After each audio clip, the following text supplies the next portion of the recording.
We are diving deep today into one of the most chilling and frankly most analyzed figures in modern American criminal history, Charles Mills Manson. Right. Born in 1934, died in 2017. He was an American criminal, a cult leader, and he even had these aspirations of being a musician. And his name became, completely and irrevocably synonymous with this wave of terror that descended upon California in the late 1960s. It's a subject that really requires a focused, analytical approach. I mean, you have to acknowledge the sheer gravity of what happened. Absolutely. We're working through a really comprehensive stack of sources today: biographical histories, legal documents focusing on the Manson family murders, a series of at least 9 brutal killings, mostly in July and August of 1969. And that, of course, includes the tragic and just senseless death of the actress Sharon Tate and her unborn child.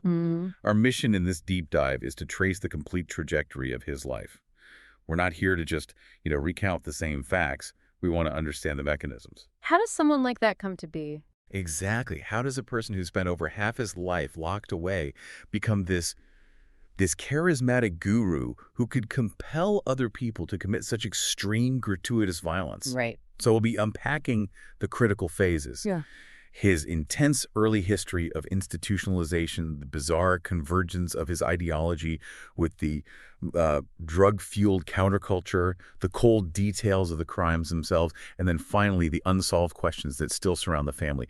It's a story defined by these radical, terrifying shifts. It is, and I think the most compelling part of the source material is that very contrast. The rigid, aggressive structure of his early life and then the absolute chaos that came later. So to begin, we have to address the foundation, or maybe the complete lack of one. Right. Charles Mills Maddox was born in Cincinnati, Ohio, to Ada Kathleen Maddox. She was just 16 years old at the time. And he was instantly destabilized. He never knew his biological father, a man named Colonel Walker Henderson Scott Snur. The reports basically describe him as a transient con artist. So that instability was immediate, and it was harsh. When Charles was only 5, his mother and her brother were arrested For assault and robbery in 1939. And this led to young Charles being placed in the care of an aunt and uncle in West Virginia. The records show that. I mean, he later characterized the brief period after his mother's parole in 1942 as the happiest time of his childhood. But it was just a moment, wasn't it? It was. That stability didn't last. His mother, who struggled severely with alcohol dependency, was arrested again soon after. This time for grand larceny, though the sources say she wasn't convicted. But the damage was done. That cycle of abandonment, then a brief reunion, then relapse. It directly fueled his escalating juvenile delinquency. And you see that escalation happen really fast. By the age of 9, Charles sets his school on fire. At 9 years old. 9. He was already struggling with severe truancy, persistent petty theft. And this behavior gets him placed in the Debalt School for Boys in Indiana at age 13. Which is a very strict kind of military-style Catholic school for delinquents. And the accounts of that place are disturbing. They note that punishment for even minor things included beatings with paddles or straps. So he responded to that strict confinement by doing what he would do for his entire life. Rebellion and flight. He just ran away repeatedly. After one of those escapes in 1948, he's back in Indianapolis and he commits his first documented crime. But it has this unusual outcome. Right. He robbed a grocery store because he was hungry, just trying to find food. And he stumbles upon over $100 in a cigar box. That cash allowed him to, briefly rent a room on Skid Row, buy food. It reinforced this early lesson for him that crime could equal freedom. It could equal agency. The problem was, this crime spree just kept escalating. He tried to hold a legitimate job as a message delivery boy for a few weeks. And that lasted all of a few weeks. Then he was right back to theft. By 1949, he was sent to the famous Boys Town in Omaha, Nebraska. It's a facility he escaped from just 4 days later. 4 days. He and another student then steal a gun and a car, and they commit 2 armed robberies on their way to Illinois. And that led to his commitment to the Indiana Boys School. And here, I think, we begin to see the really profound psychological trauma that shaped his adult behavior. The environment there was reportedly brutal. He was subjected to repeated sexual assaults by older students, and the sources note this shocking lack of staff intervention. Some even suggest it was encouraged, alongside the repeated beatings. He ran away from that one school a staggering 18 times. 18. And it's in this hyper-aggressive environment that he developed what he later called the insane game. Which was what exactly? A defense mechanism. A desperate psychological defense. He would intentionally act out, screeching and grimacing, doing whatever it took to convince stronger aggressors or the staff that he was genuinely insane. The goal being just to make them leave him alone. Exactly, out of fear or just sheer revulsion. And this learned behavior, this performing of madness for protection, it becomes absolutely critical when you look at his later public persona and, all his courtroom antics. And the crimes just keep getting more serious, which quickly pulls him into the federal system. Right. After another escape and more armed robberies, he's arrested in Utah for the federal crime of driving a stolen car across state lines. And this is such a critical distinction, because federal crimes carried much more severe sentences than state charges back then. That's why he ended up serving decades instead of just a few years. He was then sent to Washington, D.C.'s National Training School for Boys. The testing they did there paints a really fascinating, if contradictory, picture of him. It really does. Despite all the truancy, aptitude tests showed he was functionally illiterate, but... He had an above-average IQ of 109. Exactly. But any potential for intellectual development was just overshadowed by his behavior. His caseworker there gave this chilling description that became the defining assessment of his adolescence. He deemed him simply aggressively antisocial. That aggressive behavior just continued, completely unabated. After a transfer to a minimum security site, the Natural Bridge Honor Camp, the sources document a horrific incident in January 1952 where he was caught raping another boy at knife point. And that act immediately got him transferred to the Federal Reformatory in Petersburg, Virginia, which was a maximum security institution. While there, he racked up 8 serious disciplinary offenses, and 3 of those were explicitly documented as involving homosexual acts. This whole cycle of institutionalization was briefly interrupted by a couple of attempts at marriage. Right. In 1955, he married a waitress named Rosalie Willis. Within 3 months of them arriving in Los Angeles, he's charged with another federal crime for crossing state lines in a stolen car. While he was serving time at Terminal Island, Rosalie gave birth to their son, Charles Manson, Jr. And the breakdown of that marriage really gives you some insight into his paranoia and his controlling nature. When Rosalie stopped visiting and, moved in with another man. Manson's reaction was to try to escape, less than 2 weeks before a scheduled parole hearing. Which, of course, failed, and his parole was denied. The system was just regulating every single aspect of his life. He was briefly paroled in 1958, but by November of that year, he was pimping a 16-year-old girl. This is when he enters his second, equally brief marriage to a woman named Leona Candy Stevens in 1959. The prosecutor, Vincent Bugliosi, he later hypothesized that this marriage was less about companionship and more of a legal tactic. Right, to prevent her from being compelled to testify against him. Manson was ultimately charged with violating the Mann Act. And for anyone unfamiliar, the Mann Act, formerly the White Slave Traffic Act, essentially prohibited transporting women across state lines for immoral purposes, in this context, prostitution. So he was actively pimping, which led to a previous check-cashing sentence being reinstated because he violated his probation. And while he was serving time at the U.S. Penitentiary at McNeil Island in Washington, he did pursue some, self-improvement or at least networking. He took guitar lessons from one of America's most famous Depression-era criminals, Alvin Creepy Karpis of the Barker Karpis gang. He also got the contact info for a producer at Universal Studios, a man named Phil Kaufman. He was clearly already trying to manufacture some kind of path into the entertainment industry. It's all part of the picture. But if you look back at this whole period, it's the duration that is just astonishing. It is. By the time he was released on March 21st, 1967, at the age of 32, Charles Manson had spent over half his life, nearly 17 years, in prisons and institutions. Largely due to those strict federal sentences. And this is where the ultimate paradox of his life occurs. The sources confirm he actually requested permission to stay inside. He said prison had become his home. He was biologically an adult, but psychologically he was completely stunted and institutionalized. He was terrified of the outside world, yet desperate for recognition. So we moved from the stark, rigid structure of federal maximum security, where he had actually found a kind of stability, right, to the hyper-liberal, drug-fueled, anti-establishment epicenter of the late 1960s counterculture in San Francisco. This transition alone is one of the most critical parts of his evolution. It's huge. Less than a month after his release in 1967, Manson moves first to Berkeley, and then quickly relocates to the famous Haight-Ashbury district. An environment defined by its experimental nature. Manson immediately starts using LSD frequently. And here is where we uncover a truly bizarre detail from the source material, this strange intersection of government research and criminal activity.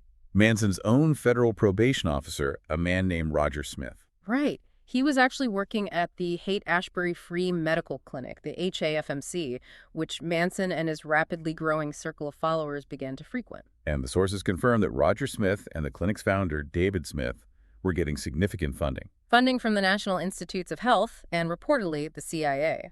It was all under the umbrella of studying the psychological and social effects of LSD and methamphetamines on the counterculture. So Manson and his group weren't just taking drugs. They were literally subjects in a research project. Exactly. The implication is enormous. You have this highly volatile, recently released convict who is suddenly thrust into a sort of laboratory-like environment where high-potency drugs are available and being actively studied. And David Smith, who observed him closely, noted that the change in Manson's personality during this period was the most abrupt Roger Smith had observed in his entire professional career. The clinic was essentially providing this enabling environment for his mental and philosophical shift. And this new freedom, coupled with the heavy drug use, it allowed Manson to synthesize his own philosophy, this bizarre, potent, and entirely self-serving mashup.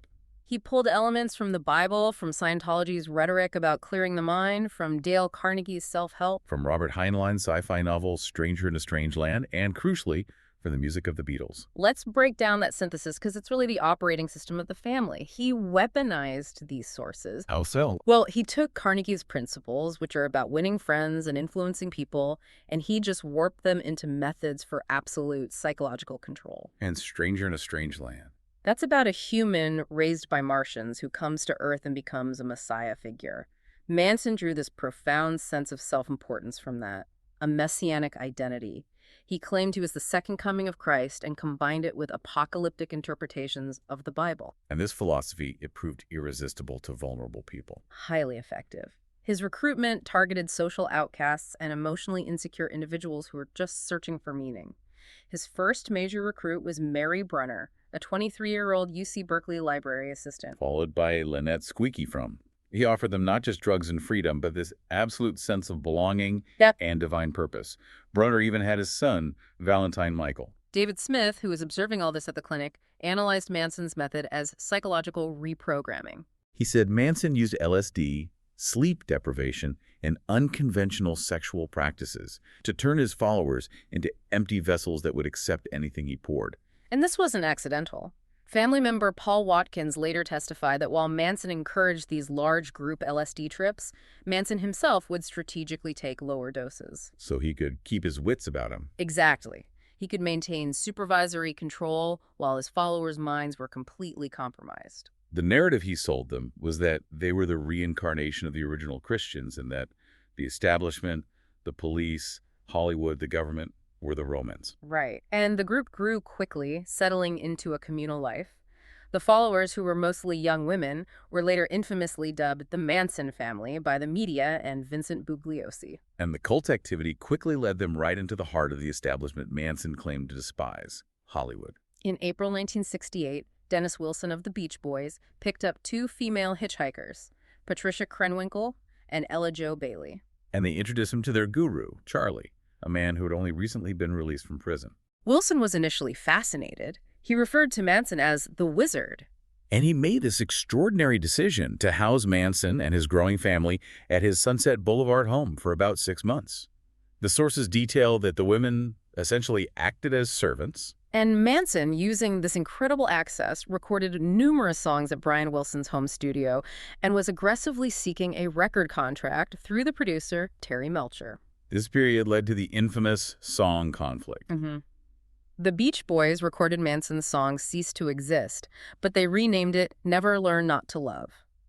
Dennis Wilson claimed sole writing credit, stating that Manson had relinquished his publishing rights for, quote, about $100,000 worth of stuff. Manson felt cheated. And the relationship turned highly volatile when Wilson tried to distance himself. The family ultimately stole virtually all of his possessions. They destroyed 2 of his luxury cars. And after Wilson finally moved out, Manson delivered this terrifying symbol of a threat.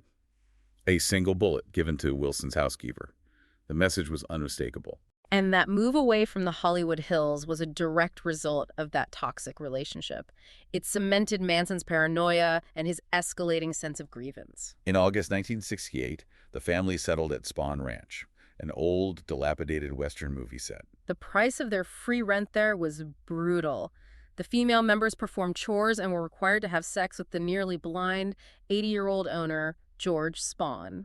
It was in this isolated, rugged environment that Manson's philosophy mutated into the full-blown, apocalyptic vision known as helter-skelter. He became obsessed with the Beatles' White Album, believing the songs contained coded messages directing him. He interpreted the music, particularly the tracks Helter Skelter and Piggies, as a prophecy of an imminent, violent race war. And Manson, who had this white supremacist worldview from his early life and his time in institutions, believed Black Americans would rise up and commit widespread slaughter against the white population. But in his twisted view, because Black people were not intelligent enough to survive on their own, they would ultimately need a white Manson to emerge from hiding and lead them. Exactly. And the family was actively preparing for this. The plan was terrifyingly specific. They would hide in a massive subterranean bunker beneath Death Valley during this apocalypse, wait for the race war to destroy society. And then they would emerge to clean up the mess and rule the world. This completely absurd twist in prophecy became the central justification, the absolute moral imperative for the wave of violence that was about to follow. The transition from that abstract, absurd philosophy to tangible, brutal murder was swift and systematic in 1969. The escalation was triggered by Manson's fear and his need for revenge. It began on July 1st with the shooting of Bernard Latsapapa Crow. Family member Tex Watson had robbed Crow, who was a drug dealer. And when Crow retaliated by allegedly threatening the ranch and Manson himself, Manson drove to Crow's Hollywood apartment and shot him. Manson was convinced he'd killed Crow, a belief that was seemingly confirmed when he mistook a news report about the discovery of a body of a Black Panther who was not Crow as confirmation. And this fed his growing paranoia. It led him to transform Spahn Ranch into an armed camp. He even hired members of the Straight Satan's motorcycle club for security, believing the Black Panthers were about to retaliate. This fear of the Black Panthers and the desire to frame them led directly to the next murder. Gary Allen Hinman, a 34-year-old UCLA graduate student and music teacher. Manson believed he was wealthy. So Manson sent Susan Atkins, Mary Brunner, and Bobby Beausoleil to hold Hinman hostage over money in late July. Hinman was held for 2 days. The sources confirmed that Manson himself arrived during the ordeal and slashed Hinman's face and ear with a sword, showing his willingness to participate in the violence. And then Beausoleil stabbed Hinman to death, reportedly on Manson's instruction. The most crucial detail, though, tying it directly to the helter-skelter plot, was what they did afterwards. Before leaving, they meticulously used Hinman's blood to write political piggy on the wall and drew a stylized panther paw. A clear symbol of the Black Panthers. They were specifically trying to frame them for the murder. And Beausoleil was arrested on August 6th, driving Hinman's car, with the murder weapon hidden in the tire well. This was the practice run for the Teat murders, the catastrophic event that truly exposed the horror of the family. On the night of August 8th, 1969, Tex Watson, Susan Atkins, Patricia Krenwinkel, and Linda Kasabian were sent to 150 Cielo Drive. A highly significant address. It was the former home of Terry Melcher, the producer who had denied Manson a record contract. Watson later claimed Manson's instruction was chillingly unambiguous. They were to totally destroy everyone in the house and make the scene as gruesome as you can. This links the crime directly back to Manson's humiliation by the Hollywood establishment and his apocalyptic fantasies. And we must acknowledge the profound loss of life that night. The victims were Sharon Tate, who was 8.5 months pregnant, the celebrity hairstylist J.C. Bring, Roman Polanski's friend Wojciech Frykowski, and Abigail Folger, the coffee fortune heiress. And tragically, 18-year-old Stephen Parent, who was an acquaintance of the caretaker, was killed first. He was killed outside the gate after Watson climbed a pole and cut the telephone line. The brutality began immediately. Watson stopped Parent's car as he was leaving, lunged at him with a knife, and then shot him 4 times, killing him instantly before they even entered the property. Once inside, after gathering everyone in the living room, Watson delivered his terrifying opening line, "I'm the devil, and I'm here to do the devil's business." The sources detail the just gratuitous nature of the violence. Jay Sebring was shot and stabbed 7 times for the simple act of protesting the rough handling of the visibly pregnant Sharon Tate, Verkowski managed to break free and run outside. only to be repeatedly stabbed by Atkins and then caught by Watson, where he suffered 51 stab wounds and 13 vicious blows to the head from the butt of the gun. Abigail Folger also tried to flee toward the pool, but she was tackled on the front lawn and stabbed 28 times. The final, harrowing moments involved Sharon Tate. She desperately pleaded with her attackers, begging to be allowed to live just long enough to give birth. She even offered herself as a hostage. Her pleas were ignored. She was stabbed 16 times by both Atkins and Watson. The coroner determined the cause of death was massive hemorrhage. Following Manson's directive to leave something witchy, Susan Atkins wrote the word pig on the front door in Tate's blood. This was their attempt to copy the Hinman scene, to maintain the guise that the murders were politically motivated, likely by the Black Panthers, or perhaps even intended to free Beausoleil. Manson, however, was allegedly displeased with the outcome. Perhaps he felt it wasn't decisive enough to truly trigger the race war. So the very next night, August 10th, he drove out again with Watson, Krenwinkel, and Leslie Van Houten.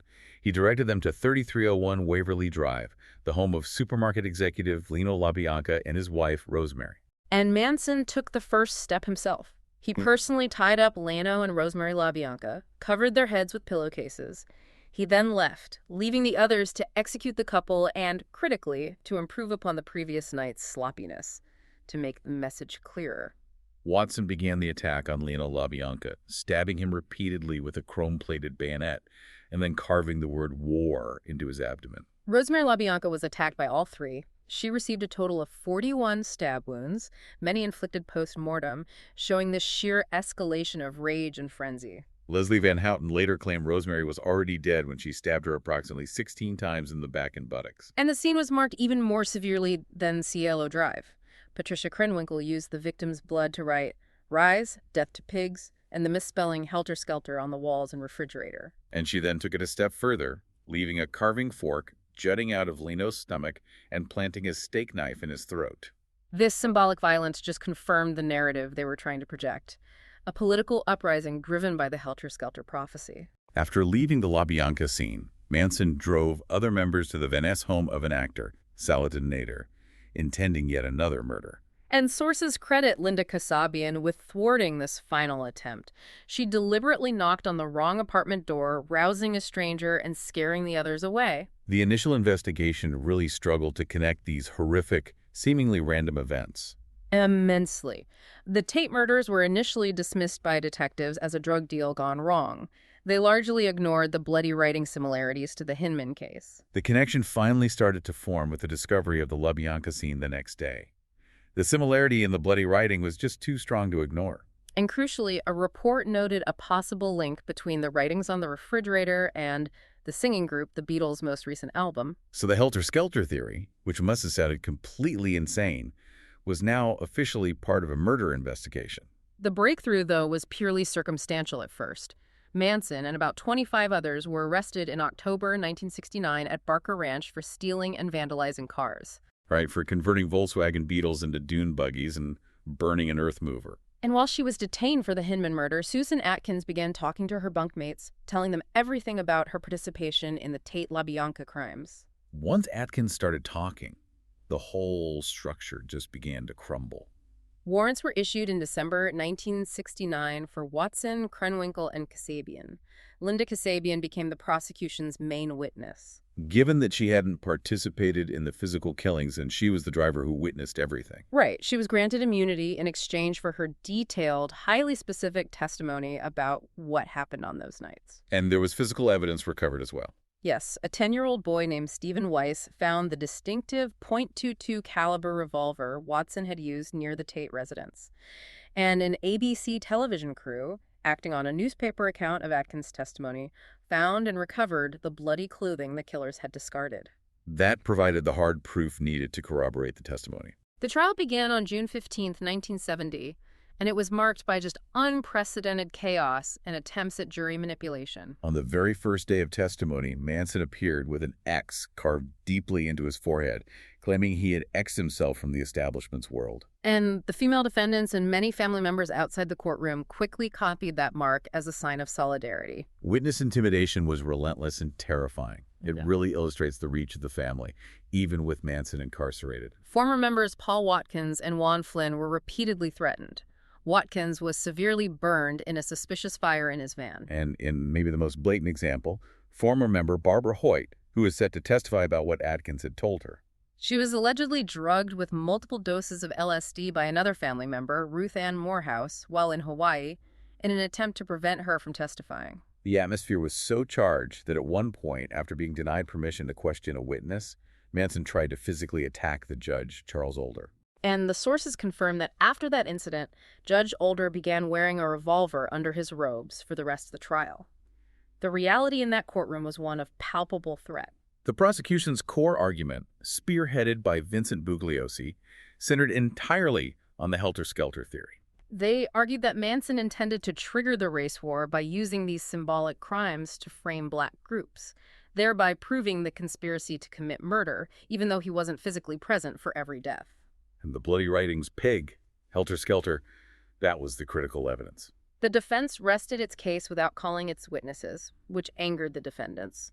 Then the women demanded to testify. And their version presented this complex and ultimately failed counter-argument. They claimed the killings were a deliberate copycat of the Hinman murder, intended to free Bobby Beausoleil by shifting suspicion, and they tried to place the blame for planning the Tate murders on Linda Kasabian, the immunity witness. Manson himself eventually testified when the jury was removed, denying he ever ordered his followers to kill. He argued that the music itself was telling the youth to rise up, not him. He said, "To be honest with you, I don't recall ever saying, 'Get a knife and a change of clothes and go do what Tex says.'" The attempt to save him through that copycat scenario failed completely. In January 1971, the jury returned guilty verdicts against Manson and the 3 female defendants on all counts. During the penalty phase, Manson shaved his head and trimmed his beard, telling the press, "I am the devil, and the devil always has a bald head," a mark the female defendants later duplicated. All 4 were sentenced to death. However, this is where the legal system intervened and created a major historical moment in California law. The 1972 California Supreme Court ruling in People v. Anderson. Exactly. It found the state's death penalty statute unconstitutional, so their sentences were all commuted to life imprisonment with the possibility of parole. This commutation was a statewide blanket ruling that affected every inmate on death row at the time. It saved his life. So Manson spent the majority of his remaining 50 years institutionalized, moving through maximum security facilities like Terminal Island, Folsom, and San Quentin. He was denied parole a striking 12 times, though he ultimately refused to attend many of the later hearings after 1997, just treating the process with contempt. The parole boards consistently cited these key factors for his denial, which really speaks to the traits that made him so dangerous. His history of controlling behavior, a complete lack of remorse. Right, no genuine insight into the crimes, and an exceptional callous disregard for human suffering. He was diagnosed with mental health issues, including schizophrenia and paranoid delusional disorder. Although later analyses by researchers suggest psychopathy and maybe bipolar disorder are more accurate descriptions of his controlling and volatile nature. His time in prison was hardly quiet. He accumulated 108 rules violation reports. And in 1984, he suffered severe second and third degree burns after an inmate poured paint thinner on him and set him on fire. The motivation was petty but illustrative. The attacker said that Manson had verbally threatened him over his Hare Krishna chants. By the time of his later interviews, the famous X he carved into his forehead during the trial had been replaced by a large, crudely drawn swastika tattoo. He remained manipulative and defiant. He was even caught with a cell phone in 2009, which he used to contact people across North America. He still had that desire for outside influence. And then there's maybe the strangest late life episode. The attempted marriage in 2014 to Afton Elaine Burton, who he had nicknamed Star. She was 26 and had been visiting him for 9 years, maintaining websites proclaiming his innocence. The marriage license ultimately expired, and reports emerged about why the wedding was called off.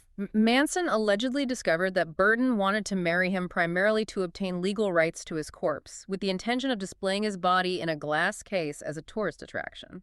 Manson, who believes he would never die, was reportedly enraged at the idea of his remains being exploited. And beyond his own life in prison, the shadow of the family continued to exert influence and terror well into the 1970s. The most famous example is Lynette Squeaky, from highly publicized attempt to assassinate President Gerald Ford in Sacramento in 1975. She was trying to be near Manson, who was at Folsom at the time, and she received a sentence of 15 years to life. There is also the chilling and unresolved mystery surrounding the disappearance and death of Ronald Hughes, Leslie Van Houten's attorney. Hughes disappeared during a trial recess in November 1970. His badly decomposed body was found months later, wedged between two boulders in a remote area. And although it was never proven as a family murder, the location and the timing fueled very strong rumors. The speculation was that the family murdered him because he'd begun to refuse to allow Van Houten to absolve Manson of the crimes, insisting she defend herself independently. Disturbingly, former family member Sandra Good later stated openly that Hughes was, quote, the first of the retaliation murders, which is a profound and disturbing statement. And this brings us to the lingering, terrifying question that hangs over this entire case. How many victims did the family truly claim? The LAPD believes they could be responsible for up to 12 more. And prosecutor Stephen Kay claimed Manson once boasted that he was responsible for 35 murders. Our sources detail several specific, unsolved cases where investigators found these striking similarities to the confirmed Manson murders. For example, Marina Elizabeth Habe, age 17, murdered in 1968. Abducted in West Hollywood, found with a slashed throat and numerous knife wounds. Police noted striking similarities to the specific knife patterns seen in later Manson-linked murders. There's also the bizarre and tragic case of Manson's own uncle, Darwin Morrell Scott, age 64, who was brutally stabbed 19 times in his Kentucky apartment in May 1969, just 2 months before the main murder spree. And reports placed a man resembling Manson, using the alias Preacher, in the area at the time, even though Manson was supposedly on parole in California.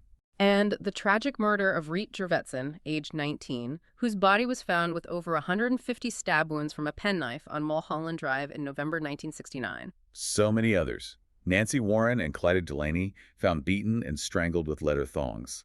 John Philip Haught, a new family member who died in a suspicious Russian roulette incident. The list of potential victims is long and deeply unsettling. The sources confirm that Charles Manson died on November 19, 2017, at the age of 83, due to cardiac arrest resulting from respiratory failure brought on by colon cancer. His death, predictably, triggered a messy legal battle over his body and estate between his grandson, Jason Freeman, his pen pal, Michael Channels, and an alleged son, Matthew Roberts. The court ultimately decided in favor of Jason Freeman, who had the remains cremated and scattered on a California hillside, finally bringing an end to the physical entity of Charles Manson. But his dark legacy lives on, particularly in popular culture, and often in surprising ways. One peculiar detail from our research is that George Lucas, when developing Star Wars, actually changed the hero's original name from Luke Starkiller to Luke Skywalker. Because Starkiller had these unpleasant connotations tied to Manson's reputation as a celebrity killer after the Tate LaBianca murders. It's incredible, and when we look at the entire scope of this deep dive, the sheer length of his institutional life, the research context of the HAFMC, his bizarre attempt at a music career with the Beach Boys, the strict adherence to a twisted pop music prophecy like Helter Skelter, the complexity is just overwhelming. We've traced a life that was fundamentally institutionalized and aggressively antisocial for decades. Yet upon entering the highly liberal, information-rich, and drug-fueled environment of the late 1960s, he was able to instantly craft an ideology potent enough to lead highly capable young people, many from educated backgrounds, to commit acts of extreme, gratuitous violence against strangers. Which raises a significant question for you to reflect on long after this deep dive is over. Given the profound psychological trauma Manson suffered in institutions and the chaotic nature of the Haight-Ashbury scene, what was the true core mechanism of his influence? Was it the institutionalization that created this need to dominate, or was it the specific historical moment of the 1960s counterculture that provided the perfect, empty landscape for his extreme manipulation to take root and flourish? That balance of personal pathology and historical opportunity is the enduring shadow of the Manson family.